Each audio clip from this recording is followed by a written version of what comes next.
This military aircraft is so massive that if you park it on an official NBA basketball court, its wings would stretch far beyond both sidelines. Commonly known as the B-2 Spirit, its full name is Northrop Grumman B-2 Spirit. It is the worst nightmare of modern air defenses because even though this aircraft is so massive, air defenses are unable to track it. How come a plane this big become invisible to radar and modern air defenses? First of all, you have to understand how radars used by modern air defenses work. Radar, which stands for radio detection and ranging, works a lot like shouting down a well. When you yell, the sound travels to the bottom and bounces back to you as an echo because some amount of sound reflects off the bottom of the well. By determining the length of time between when you first shouted and when you heard your echo, you can determine how deep the well is based on the speed of the sound. Radar works the same way. The exception is that it uses radio waves instead of sound waves. A radar system generates a short, high-intensity burst of high-frequency radio waves towards an intended target. These radio waves then bounce off an object such as an airplane, and some amount of the reflected power returns to the radar system, where a special signal processing equipment determines how far away the object is. This is performed by taking the difference in time between when the radio wave was sent and when the reflected wave was received. Additionally, by determining the angle at which the reflected signal was received, the exact point of where the object is in the sky can be determined. The B-2 Spirit is able to vanish from radars by optimizing something known as the radar cross-section or RCS. The RCS is a measure of how detectable an object is by radar. Objects with a large radar cross-section will be easy to detect, while objects with a low radar cross-section will be much harder. The RCS is given in units of meters squared. Larger commercial airlines like a Boeing 737 or even a Boeing 747 have an RCS as high as 100 square meters. On the other hand, stealth aircraft like the B-2 stealth bomber, as rumored, have an RCS value as low as 1 square centimeters or roughly the size of a bumblebee. How did the B-2 Spirit lowered its RCS so low that it's almost invisible to radars? The RCS is mainly composed of three factors. 1. The material.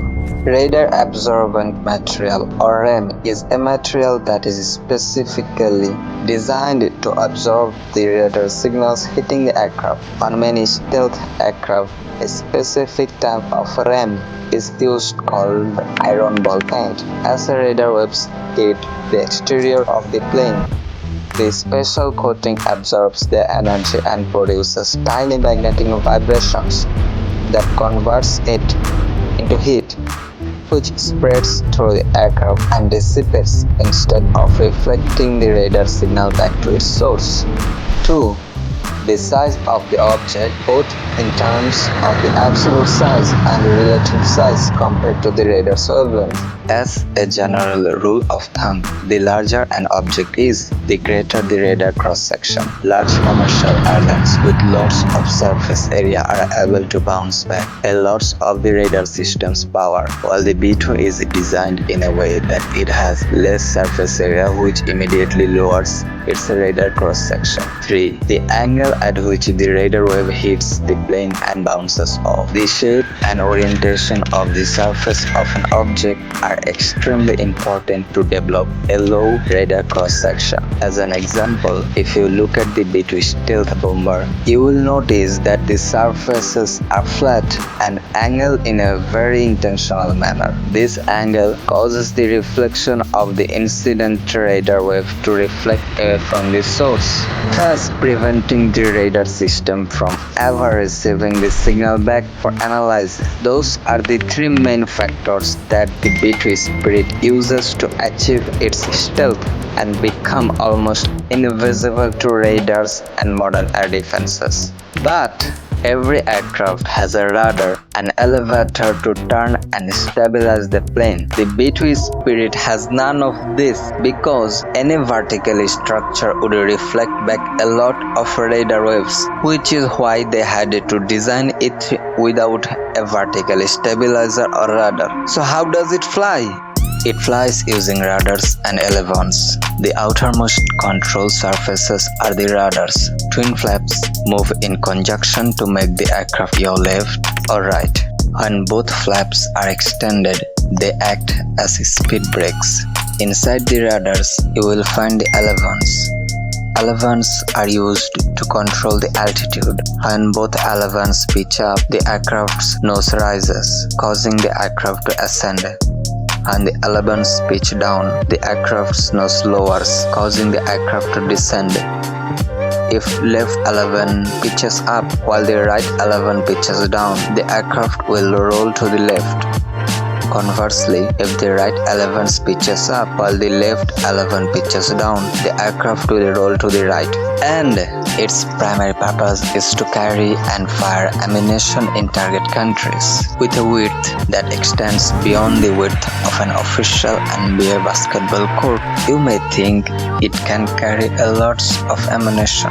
Double what you are imagining and add some more. That's how much the B-2 can store.